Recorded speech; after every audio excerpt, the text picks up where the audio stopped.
Hey guys, welcome back to Hi June, a podcast with Katelynn and Austin.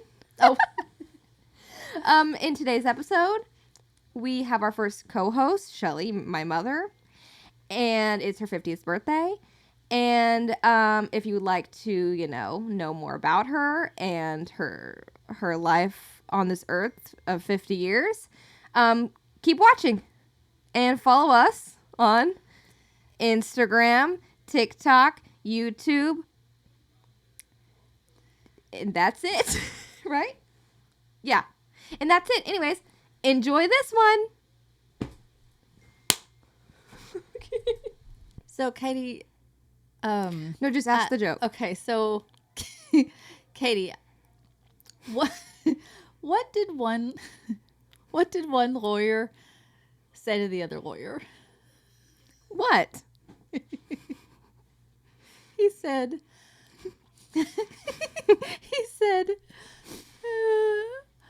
we are both lawyers.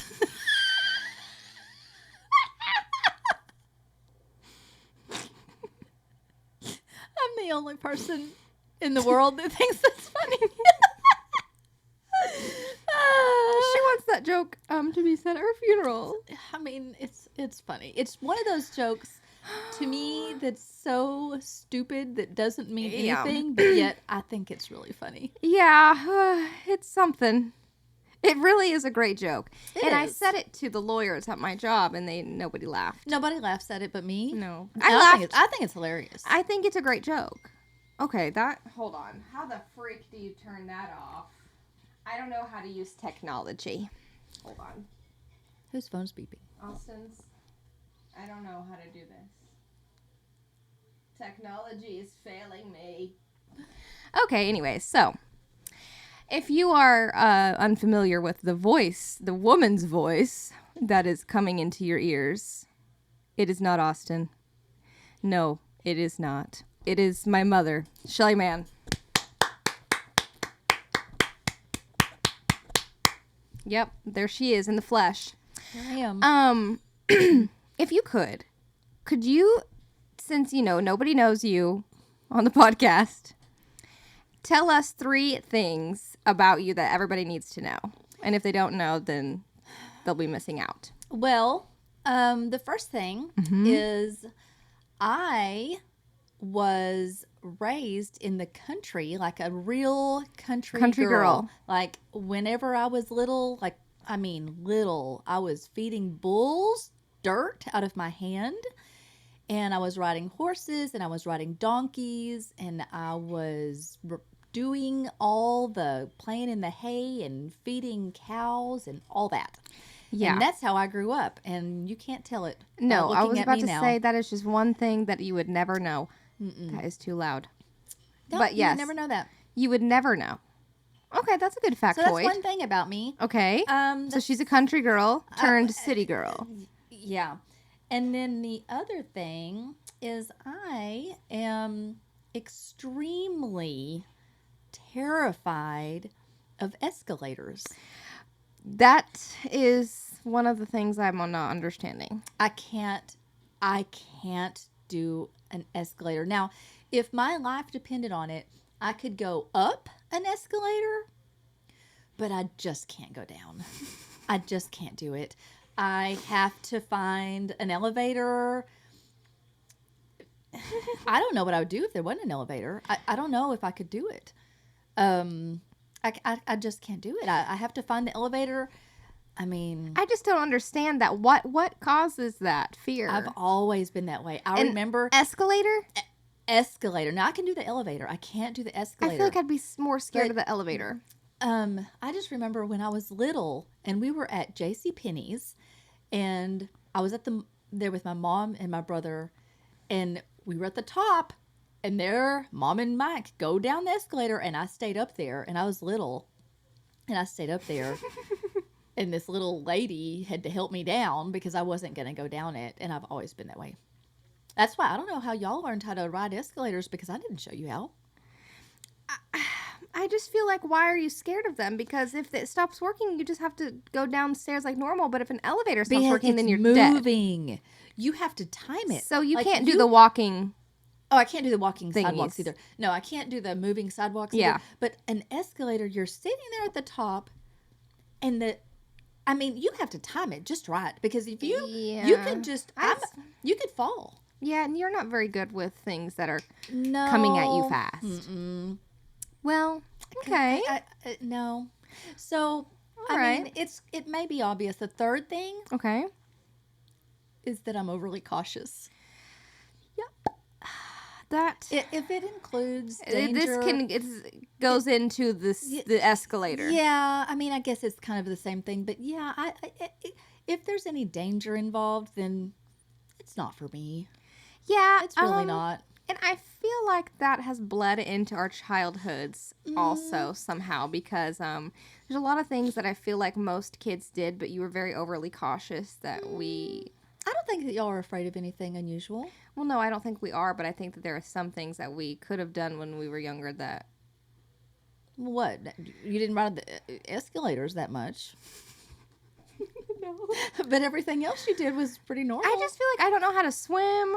You know how to swim. I actually do not know how to swim. You couldn't learn how to swim because you had the urinary tract infections. Oh, maybe that didn't go into you being overly cautious. Maybe that was just a me issue. The doctor said you couldn't get in the swimming pool. Okay, well, never mind. You were on antibiotics and the whole bit. Never mind. Then I guess your overly cautiousness is fine, except you do always yell at me if I have my feet on the dash. Well, that is you cannot drive. You cannot have your feet up on the dash, because if you were in a wreck and the airbag came out, you could die. Well, that's my journey, I guess. And that is a fact. That's not me being overly cautious. That you have to be careful.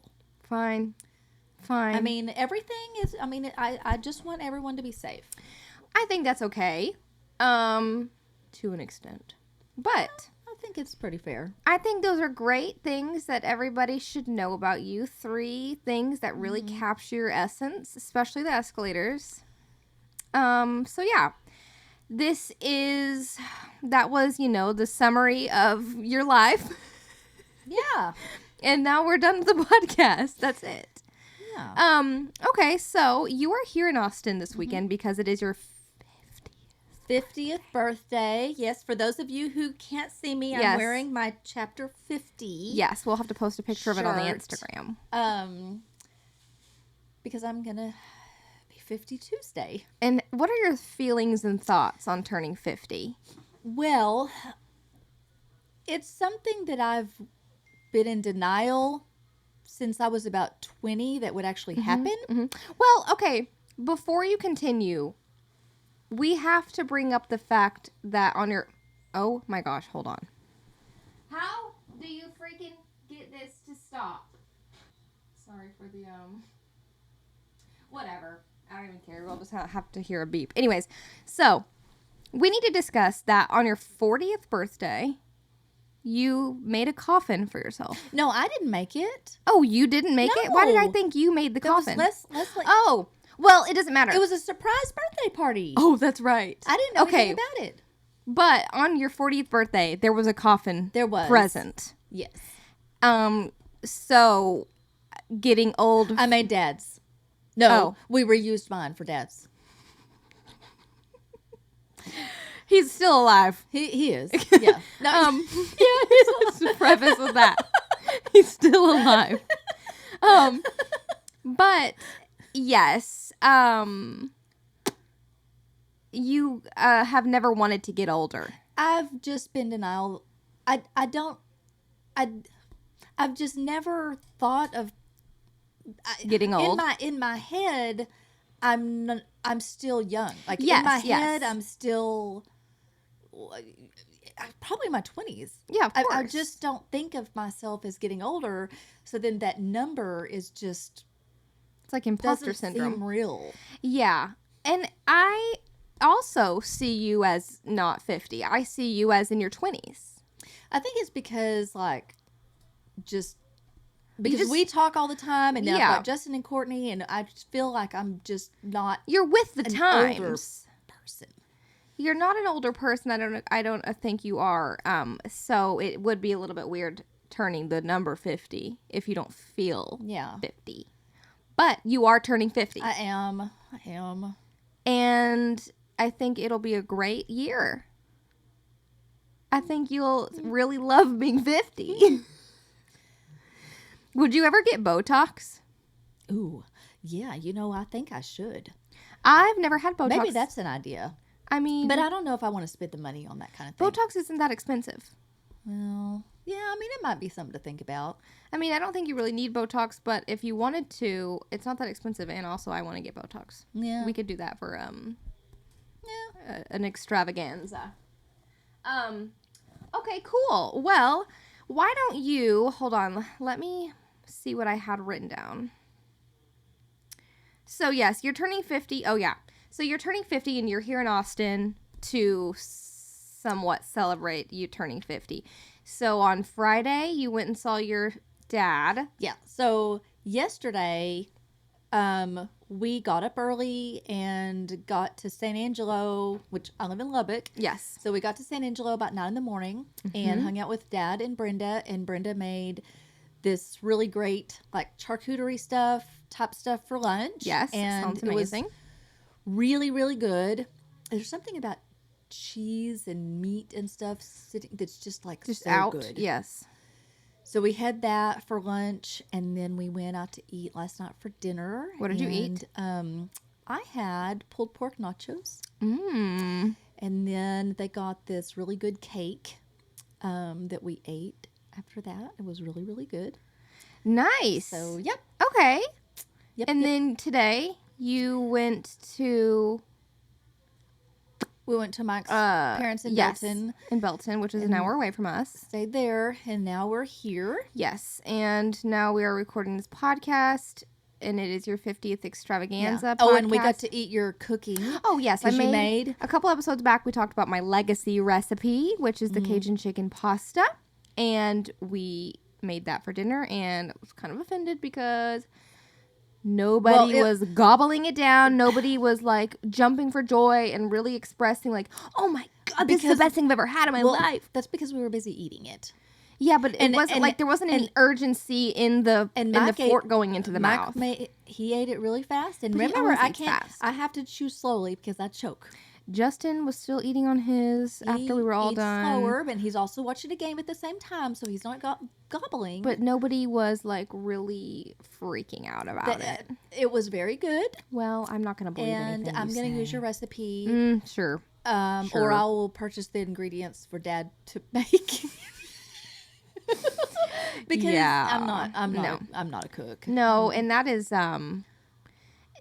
is one thing that has bled into my adulthood. Because you never were really a good It's not my calling. No. It's not my calling. Even though you are a woman. So. And I'm not. When y'all were little, my specialty was kind of hamburger helper.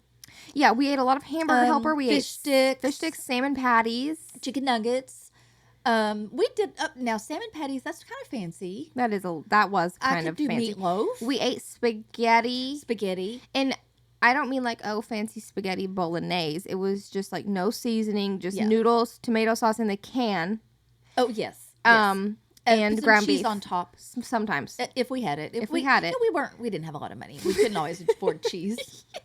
Yes. But anyway, I didn't cook a lot. I could bake a cake. That is one thing that you could do. I could bake a cake. Yes. And I could make banana bread. Ooh. Oh, and you know another thing? Cinnamon toast. Cinnamon toast. I kind of want to make... I was thinking about that the other day. It was so freaking good. Yeah. And it was just this bread. White bread. You put, I think it was like 5 things of butter on top and then sprinkle some sugar on. 5 things. But now my specialty is more like the crock pot, dump it all in meal. And that's basically all I can do. I've tried to cook but they don't like anything I make. No. They don't eat it. No, but, so you've never really cooked when we were growing up, and so then that means like I'm now as an adult learning how to cook. And you're such a good cook, but you didn't get that from me. I'm not a good cook. I can make that thing I made tonight, which you put everything in a pot It really doesn't count. And that's pretty much all I can make. But I blame you for that. But now Dad, he cooks, is a cooker. Oh yeah, he cooks. He does 90% of our cooking. Yeah. Oh, when we were younger, he would make those bowls. What did he call them? Spread. It was an old recipe he learned from working in the prison. And it would just be whatever was around. Well, it usually contained ramen noodles. It was ramen noodles, cheese sometimes. If we had it. Ground beef if there was some. If we had it. You never know. It's whatever you have. You throw it in with the ramen noodles. Yeah, and Austin, and I can never freaking think of what it was called. It's prison spread. And so now whenever Austin and I are like just scrounging for things like we call it hodgepodge, but no, I need to be calling it spread. Spread, yeah. It's spread. I will never forget the noodles with the ground beef and like sometimes cheese, sometimes anything. Yeah. And you can do chili also. Yeah, it was really just anything. But and that was back before he became a good cook. Yes. And now he smokes his food, now he's a little griller, cook. and everything tastes amazing. That mac and cheese he makes is really good. Mm-hmm. Yeah, it's kind of incroyable. The character arc. His oh my gosh, he made brisket, smoked it. Oh my gosh, it was better than any brisket I'd ever had in any restaurant, anywhere. It was amazing. He started from the bottom and now he's here. He has worked his way up to where he's cooking good meals for the family. That is an inspirational story. Yeah, that is an inspiration. Me, on the other hand, I tried, like the other day I was going to make eggs. Just eggs. Hard-boiled eggs. I'm just going to make some hard-boiled eggs. Okay. I'm trying to eat more protein. Yes. And so I put the eggs in there, crack one open, still raw. And I'd put it in there, I thought, long enough. So I got the other one and I put it back in the water for a while, got it back boiling, put it in there for a few more minutes, cracked it, still raw. Like, just forget it. I can do scrambled eggs just fine. Well, I feel like that is hard to mess up. And I can do sometimes fried eggs, but they don't usually turn out very good. They're usually, you can make a really good fried egg. That is one thing I am talented at. But I can't. You know what is the best? And I'm so glad I'm in Austin because Austin has egg salad sandwiches. Yeah, there is something, I don't understand the egg salad sandwich obsession. It's my favorite sandwich. It is my favorite sandwich. I love egg. And in Lubbock, apparently nobody else likes egg salad. Which is hard to believe. Because I have searched high and low for an egg salad sandwich in Lubbock, and I can't find one. Anywhere? I cannot. I've looked at every sandwich place, every kind of deli kind of place, every kind of little bakery kind of place. Can't find egg salad sandwich. Can you buy egg salad in a container? I can't find it. I've looked. I have looked. I can't find it. Not even at H-E-B. No. And everybody says, just make some. But do they know who they're speaking to? I can't make anything that tastes good. Well, and I want it to taste good. Tomorrow we can get you an egg salad. I'm looking forward to the egg salad sandwich because I know, because I've had one here before. Did you like that one? So good. Should we try a different place or do you want to just go back there? Let's just stick with what we know. I love coming to, like, I wouldn't want to live in Austin, but I love coming to Austin because I feel like the food is better. It is. It's more like Lubbock. Lubbock, we have so many restaurants, it's ridiculous, but it seems like it's all the same thing. I think it's because all the restaurants in Lubbock are franchises. They're, and it's all like, I'm not a real big Mexican food person. It's a lot of Mexican food. A lot of Mexican food, or there's a lot of hamburger, and I don't American style food. I don't really like hamburgers that much. The food that I like is more like the Austin vibe. Yeah. Well, the thing is, in Austin, there's so much diversity of food. Mm-hmm. You can get any kind of food, Cajun food, any other kind of food. I can't think of any at the moment. And the restaurants are so cute. See, I think Lubbock has a bunch of restaurants and people obviously eat at them, but they need more local restaurants, like small businessy restaurants of different cuisines, if you will, instead of bringing all these freaking franchises in because there's nothing to offer. But here we have all these food trucks and all these different kinds of restaurants, and they're all like locally owned, and that's just, we are missing a little bit of culture. Yeah. In the good old 806. Yeah. I mean, Austin's kind of, it's neat to, y'all have neat things. But you would never live here. It's not me as far as living here, and I don't like the traffic. Blah, blah. It's always the traffic. I don't know if I could drive in Austin. No, you can barely drive in Lubbock. I think I'd have to Uber everywhere. Which isn't sustainable. I don't think I could do that, but a lot of the good jobs are here. Yeah, especially if you work for the state. Actually, I don't know if we should discuss your job. No. But a lot of good jobs are in Austin, but I just couldn't drive here. But I like the way that all the people, like, what I've seen in Austin is the people walking around, like, everybody's just so carefree. Yeah, nobody cares. Everybody's like so just relaxed and just minding their own business. They're not all uptight. Yeah. And I just feel like they're all just kind of just living it up. Yeah. They're not, they just kind of doing their stuff, listening to their music, and going to their food trucks. They don't really care what you're doing or anything. They just want to just. Yeah, and in Lubbock, you walk into a restaurant, everyone's like staring at you. Yeah. As if like you're just, Satan or something. And I feel like in Austin, they're just minding their own business. They're just going about their day. Nobody cares. They don't really care what you're doing. No, they amazing. don't care. That's the one thing that we like about living here. But you'll never live here, so. No, I would like to live more in like East Texas. East? But this is East Texas, isn't it? East is like El Paso. No. We're Central Texas. You're East. No. Austin is Central Texas. What? I thought this was East Texas. East Texas is like El Paso. Oh, well, anyway, I want to live in Central Texas then. So, like, where? I like the Fredericksburg area. Fredericksburg would be so fun. If we were retired, I think it'd be fun because it's just like, it's cute. It's not like there's not a lot of traffic. It's not real busy. It's not real big. Even. No, but isn't Fredericksburg smaller than Lubbock? Oh yeah, and that's like perfect for y'all. Lubbock is getting a little big. I like the size of Fredericksburg. I like the size of San Angelo. Yep, I think that's a perfect size city for you guys. I think San Angelo is And you would be okay in San Angelo. I would live there. It's easy to drive.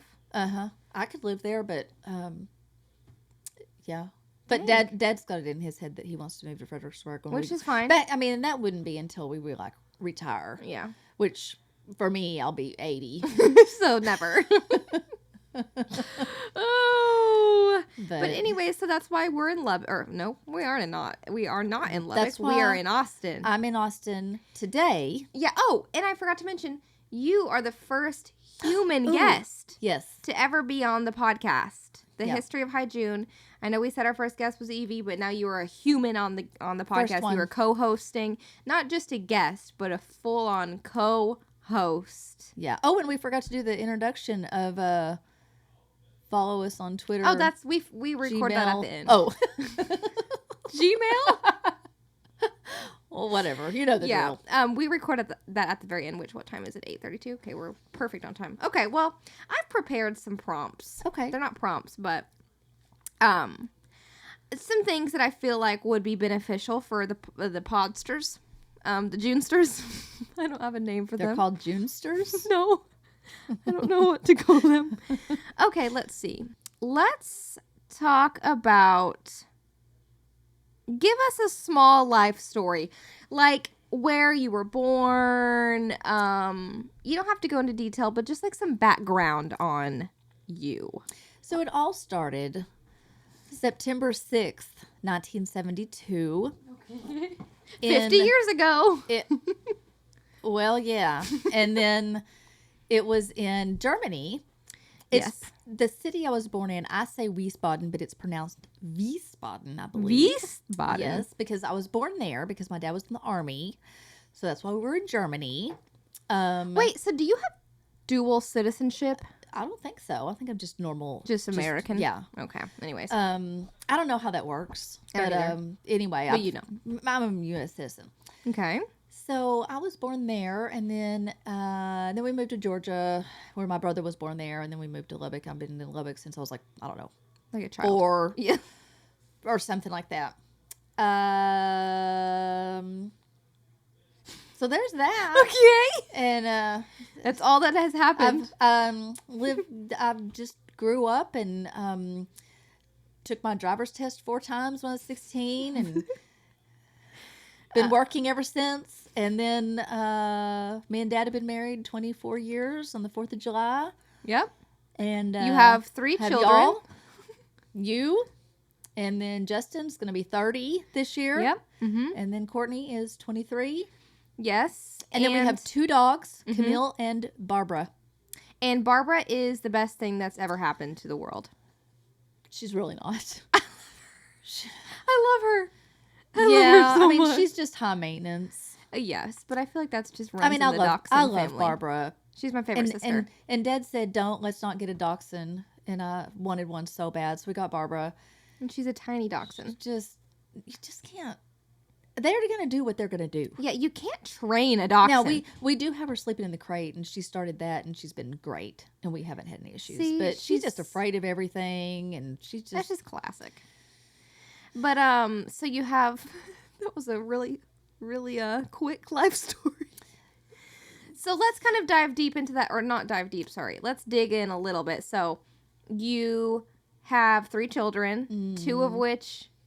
are on the autism spectrum, if you will. And y'all can guess who those ones are. So, yeah.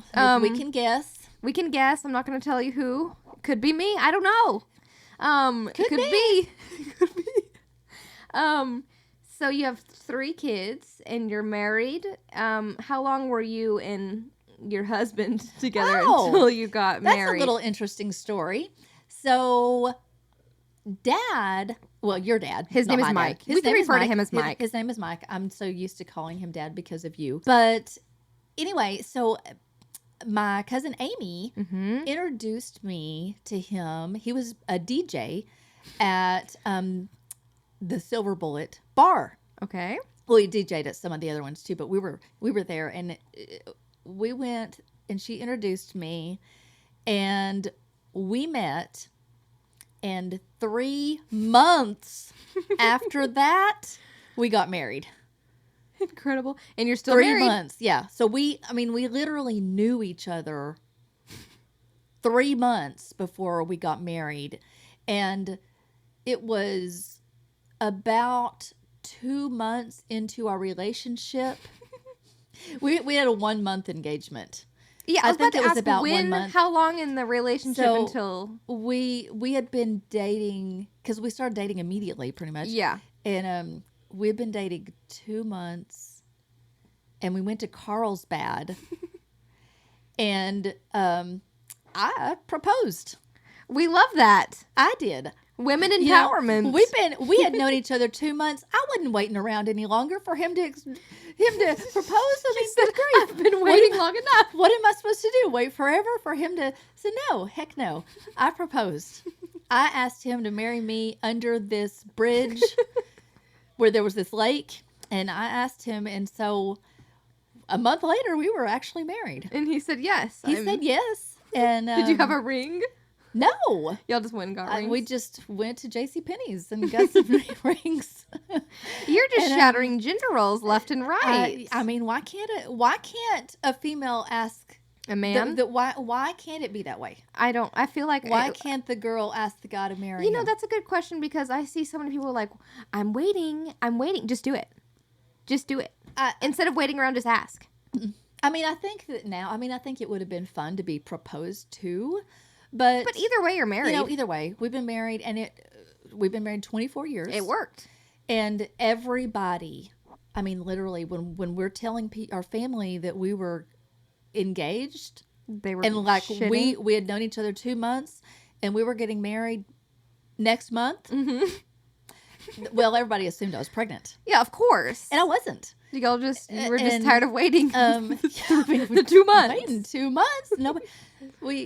Everybody thought, everyone thought the wrong thing, and it was just I don't innocent. think anybody actually approved of it at all. Well, I mean, I think that my family liked Mike, but they barely knew him for 1 second. They're just like, we seriously just met him, and it could have gone really bad. And And then we told his parents, we're like, that we were going to get married in their backyard. So then they had to like hurry and run out and buy fertilizer and get their yard and get green. the yard done and everything, so we could get married in their backyard because we didn't have any money, so we couldn't afford a wedding and all that. And I mean, we had we had the very bare minimum on our wedding, but I'm surprised like it that, was perfectly fine. Like watching y'all's wedding video back, I'm surprised at the amount of people that came for such short notice, a month. Well, I mean, how much notice they needed? Everybody was from Lubbock. Well, that's true. I guess they all lived there. It's not like people and we got married at we got married on the 4th of July at 10 o'clock in the morning because it's so hot, and we were getting married in the backyard, and it's hot. And why did y'all choose the 4th of July? Because everybody'd be off work. So we thought, well, I guess let's that works. do it on the 4th of July. Everybody's gonna be off work anyway, and it works perfectly because then every year we're always off on our anniversary.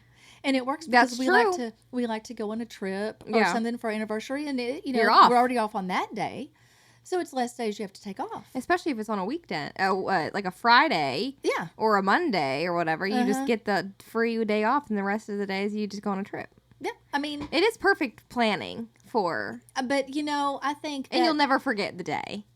You can't forget. No, I mean it's the day that everybody knows. Yeah, So while the world is celebrating, they think they're celebrating the 4th of July because of American independence. They're actually celebrating your wedding. Yeah. And the fireworks and everything. It's for you. Mm-hmm. So. I mean, it's combined. It's combined I think so. With also the United States. Yeah. But more importantly, your anniversary. Yeah. I guess it works for y'all. I don't know if I would take this as advice to go get married that soon if you're listening to this, but also maybe do it. Maybe if you know, you know. Yes. And the thing is that when I saw Dad, we just knew. I just knew. And I mean, I guess you were right. And it's funny because it was just like, I think it was the same night that we met. There was this guy that kept messing with me, and I wasn't interested, and he kept on going over there and trying to talk to me, and me and Dad weren't even a thing yet. And literally just met. Dad grabbed my hand, and he was holding my hand. Mike. I keep saying Dad. Yes. He held my hand. Your father. So that he could tell that guy she's with me, so that he would leave, so that guy would leave me alone, and we weren't even together yet. Foreshadowing. Dang. Okay, so that's how I was made. No, you were already here. I know. But and then we got married, and you were the little flower girl, and you had to use the bathroom in the middle of the wedding. Mm-hmm. And so my maid of honor, Amy, I think she may have taken you to the bathroom or given you to somebody else to take you to the bathroom. And then you started complaining because you didn't want any wedding cake. I was just making the whole day about me, but what's new? You started crying, I don't want any cake. Yeah. And then you said, but I want some cake. Okay. God, I was just the worst. But you child. were 2. Yeah. No, you had just turned 3. So speaking of me, I was thinking it would be fun, or probably not fun for me, to tell the listeners kind of what you had to deal with growing with me as your child, because I was I already know that I was a horrible child. You weren't horrible. Okay, but I was like troubled. You weren't horrible. You were dramatic. You were dramatic until about the age. Well, I think 22. I'm still dramatic, but like not in a toxic way. You were dramatic when you were born. The day that you were born, you already had a look on your face. Yeah. That you I was just already knew more than I did. Yes. And you had this look like you would be getting your way. Yes. And you were extremely smart for your age. Very, very smart. And so that didn't translate. You were just always running around, just always so dramatic and always just doing things that I don't know. Yeah. But my teenage years were the worst. I know that for a fact. I remember this one time when you had your hair straightener or a curling iron or a blow dryer or something electronic, something like using a hot tool, some kind of a hair appliance that you had plugged into in the bathroom, but you were also using all this water, and there was water splashing around, and I told you, be careful, don't turn off the water or something, because you can't, have the water around. Yeah, I'll just get electrocuted. Whatever it was, because you're going to get electrocuted. And you freaked out, and you ran into your room, and you grabbed hold of the headboard and started screaming and wouldn't let go and just completely lost it. All because I told you to not be splashing water around near the curling iron. I was a troubled child, okay? Yeah, I'm not sure why I did that. I really don't know. Another thing I did was, I feel like I would just randomly do stuff like, I would always be dyeing my hair in the bathroom. I'd just make a mess. I'll just leave it. Like, I would just leave I would get hair dye on the floor. I'd be like, well, I guess it's there now. So I had bought all new, like, towels, the bath mat, all the stuff. Yeah. To make the bathroom pretty. And you kept using the guest bathroom. You wouldn't go use the other one. Well, yeah. You were always in the middle bathroom, which was there for guests. Just for guests. And then you would go and you would dye your hair black. Black, yes. It was always black. And you ruined the bath mat. Mm-hmm. You used my brand new towels. The counter was always stained. You stained the counter. You stained the carpet. And you did not care. Nope. I didn't care. And I would spill nail polish on the carpet. Spilled nail polish. I didn't care. And then I would get onto you and you just did not care. No. I think that's typical for a lot of that age, teenagers. Yeah, and stuff, I think it is. But it's just like, why was I like that? And now you're so particular about your house and how clean it is and how everything is just so and all organized and pretty. And I'm just like, really? You're that way now? Well, even... So my room was always a disaster to have clothes and trash everywhere. Oh my gosh. But my room was like that even whenever I moved into my first house I ever moved to. My room was always a mess. Whenever I lived with Amber, it was just me and Amber. My bedroom was a mess, but the outside house, like the shared spaces were always clean. But then I moved in with Austin and we shared a room and I couldn't just have all my stuff. You even wrote bad words all over your mattress. I did write bad words all over on your mattress. And I would always write on my jeans too. And then when we were trying to get rid of the mattress, there's bad words on it. Horrible words on it. Why did I do that? I'm not sure. I'm really not sure. What was that one time you were telling me that I went and I threatened to go stand outside in the lightning storm? Yeah, you did. Oh, I did. You were mad at me. You were mad at me, so you went and stood out on the porch and it was storming outside. It was... I don't know. Why? Like, why? I don't know. Maybe it was because I'm the middle child, and I just felt like I was never getting any attention. Yeah, that middle child syndrome. Yeah, it's real. It's real. You kept that up. Like, if we even looked at you, if we just, like, looked at you anyway, then you would start freaking out and get mad at us. And, I mean, we could literally not even just say anything. Existing. Just walk by, and if it wasn't like a huge smile on her face or something, then you would just get all mad, and then it would just be this whole wouldn't eat, wouldn't talk to us, just all dramatic. Drama. But I'm thinking of another really dramatic moment, and I don't even know why this happened, but it was the night I graduated.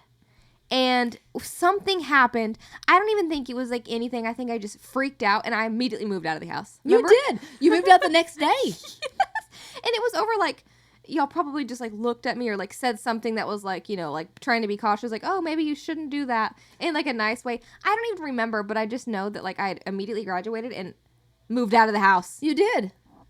Why did I do that? I don't know. That is so dramatic. And then you moved back in not too long after that. Remember, you moved out, and then you moved back in, and then you moved out, and then you moved back in again. Yes. So I moved out, and I moved back in. And then because I lived with that guy, Ryan, and then I moved back in, and then I moved into that townhome with my mini roommates that I had circling in, Paisley, Ashton, Michaela, Abraham. And then I moved out. And then I moved back in. And then I moved out and lived with Amber. And I never moved back home. But then you ended up getting married, and now doing now normal everything stuff. is like a normal grown up. I'm not toxic anymore. No, now you are. I'm normal adult. Well, doing all the normal adult stuff. things. I think it was a phase. You know, I was in my emo phase, and then I was in my toxic phase, which kind of went hand in hand. I really like this phase. It's just like I'm normal. Yeah, I'm just living. Yeah, existing. But so yeah, pretty much made a lot of your years of your 50 years of life probably a little bit traumatic. But that's my gift to you. But you were, not always like that. I mean, there was a lot of times when you were not acting that way. I feel like I was always in trouble, always getting grounded, or I was always getting yelled at or something. Well, not all the time. That's just most of my childhood. I remember sometimes that was happening. But it's like I could never be like, I'm going to my room. It would be like, I want to kill myself. Like going to my room, slamming the door. You just always went to the extreme. Yeah, it was just always But when you were little, though, you were always dressing yourself and wearing all that raccoon tail that you always had clipped to the back of your pants. And there's like pictures of me in like the Home Depot apron. Yeah, you always had the Home Depot apron on. I need to find pictures of those and put them on the screen. And that time you wore my bra to kindergarten. Yeah, I can't believe I did that. Why did I wear a bra to kindergarten? How embarrassing. My kindergarten teacher was what, Miss Nanny? Yeah. She probably like, what the hell? Was it me or Courtney that wore the squishy thing in their shirt? I think it was Courtney. And it was her. It was and it was just one because it was a middle pocket and she stuck it in the middle pocket. Oh my god. Yeah. I'm scared of my freaking childhood. Well, it wasn't always like that. We just remember a lot of that. Yeah, well, because now it's funny. It wasn't funny in the past. At the time. But it's fine, We're out of that phase. But now you're completely grown up and mature adult. But speaking of being a child and having traumatizing events happen and growing out of whatever, your thumb. Oh, yeah, my thumb. Never grew back. Or it never grew. Well, no. Did some. Your thumb never grew all the way. It didn't all the way grow up to its full potential. And so you've had a traumatic experience in your childhood. Yeah. So why don't you? Well, so when I was in kindergarten, I had a temper tantrum. Runs in the family. I don't know what I was mad about, but I was in my room and I had one of those vanities, which you later ended up with. Yes. The vanities that have the heavy mirror. It like lifts a lid. up. Yes. Yeah, it's like a lid. And I slammed that mirror as hard as I could. My thumb was right there and it sliced it off right above the knuckle. Oh. And horrifying. Anyway, so my mom was on the opposite end of the house and it hit an artery or whatever is there, and it's just squirting. Like every time my heart beat, it so it was squirting blood. And I remember it, I was 5 or 6, I was in kindergarten, and it's just squirting all over the place. Ew. And so I squirted blood all the way to the other end of the house where Mom was. Just blood everywhere? She was in the bathroom getting ready to go somewhere or whatever, and I'm just squirting. And it made her so sick. So she called my granddad, who lived across the arena, because we lived in the country, and there was this arena. So they lived on the other side, and so he came running over and wrapped my thumb up and everything, and he took us to the hospital. Well, he wrapped what was left of my thumb up. Did he get the other piece of the thumb? No, we forgot the thumb. Oh. So I went to the hospital, and then my Uncle Charlie, they lived next door, so he went into my house and found the thumb, which was still in the vanity. And so he found the thumb. It was still in the vanity, and he cleaned up the blood and everything. And then he took the thumb to the hospital. And I don't know if it's because it was so many years ago, they couldn't do anything with it. Yeah. Because I think maybe now they would can have been able to try put to it back sew it on. on. But they couldn't do anything with it. So I don't know if they threw it away or what. It's just your thumb is just somewhere. And so I just remember it looking down in there because it was just like a clean slice. Yeah. And I just remember it just being, off and them putting the medicine in there and everything. Oh. And then they, cleaned it up and bandaged it up. And I had this friend in kindergarten. Her name was Christy. And so she would always help me go around and make sure I didn't bump my thumb on anything. That's sweet. And what happened is that's how we were learning left and right. Yes. And so I was learning left and right. I knew that my right thumb is the one that I cut off. So even now, like, if I have to do something left or right, I have to you just look at your thumb. I have to do this.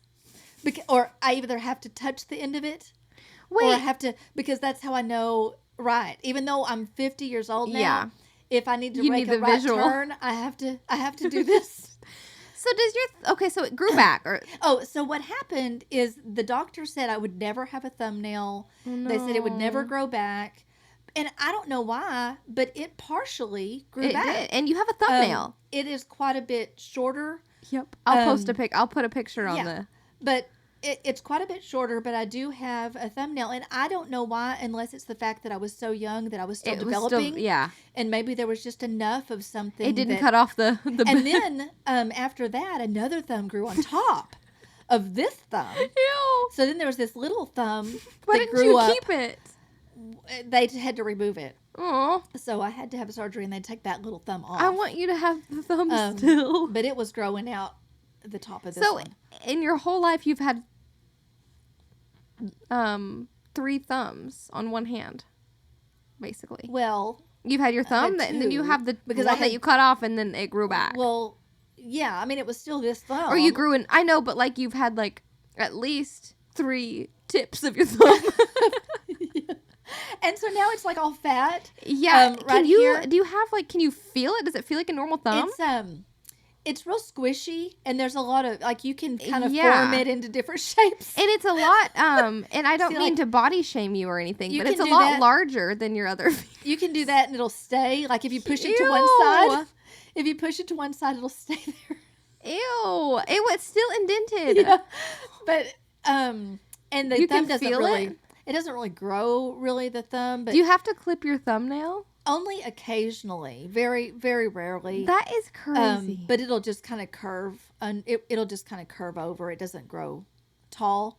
And like if I went bowling, I have to get like my thumb. It's too fat, and it's on your right hand, so it'll get stuck in the hole. You have to grandma bowl, like just throw it. I have to get a heavier ball because when I throw the light one, the hole's too small and it'll kind of get stuck. Imagine if your thumb got stuck. Oh my god. So it is a little bit of a stubby, bigger thumb. So, but the moral of that story, is don't let your kids have those vanities. No, but I'm shocked that it was so sharp It wasn't. It was just not heavy. sharp, but it was just able to cut it off. Well, because there was like a ledge, and my thumb was on the ledge, and so then when it came down, so what I recommend, and what we did with y'all, is we made it to where it won't slam. Like you have to, we put a screw in there so it would prop it open. Yeah. That way, if it does fall down, at least it doesn't cut anything off. That's true. So, I freaking hate that. And it always scared me after that. Either we would screw it shut or we would fix it to where it wouldn't slam. Just because I just didn't want to take any chances anymore after that. I'll post some pictures of your thumb. I'll have to get some more pictures of it. So that is the story of your freaking thumb. Yeah, but at least if anything ever happens, you can identify me. Yes. Okay, well, that is a good place to end unless you have anything else. We've been going for an hour. No, I don't guess I have anything. So once again, this has been my mother, Shelli Mann. She is turning 50 this year. Everybody, by the time this episode goes up, she'll have been 50 for... What a day. One day. Because you turn 50 on Tuesday. Yeah. This will go up on Wednesday. So everybody tell her happy birthday. And if you don't, I will kill you. So leave a comment saying happy birthday to her. Follow her on Instagram. I don't have anything to follow. Follow her on Instagram at Shelli Mann. I don't even know my Instagram. I don't use it. I need people to follow you. I want people to follow you on there. Let's see. But I don't even use Instagram. Well, you're going to have to start becoming an influencer. Okay, so everybody should follow Shelli Mann on Instagram. It is at Shelli, SHELLI MANN on Instagram. You'll probably have to request to follow her because I'm sure she's private. So yeah, give her a follow and happy birthday. Thank you. And this has been the first co-host. This is the first co-host episode. I hope you all enjoyed it. There will probably be more where this came from. And oh yeah, so here we go. This is your time to shine. Follow us on Instagram, YouTube, Twitter. Nope. Other T. TikTok. Yep, and like, subscribe, comment, review, share, review, leave a message, leave a email comment, us, email, follow. Please don't dislike. Don't dislike, but this one especially not this episode. Yeah, please. Don't if you want to dislike one, do a different episode. Yeah, maybe. if you do want to dislike this episode, don't do it on this episode. Dislike the last one, but we'll know it was either for this. the last one or the next one. Yeah, up. Please don't. But yeah, do all that stuff. And oh my gosh, I don't know how to turn this freaking computer on. Do not disturb. But anyways, thank you for being my first co-host. You're welcome. And that is a wrap. It's a wrap. Nice.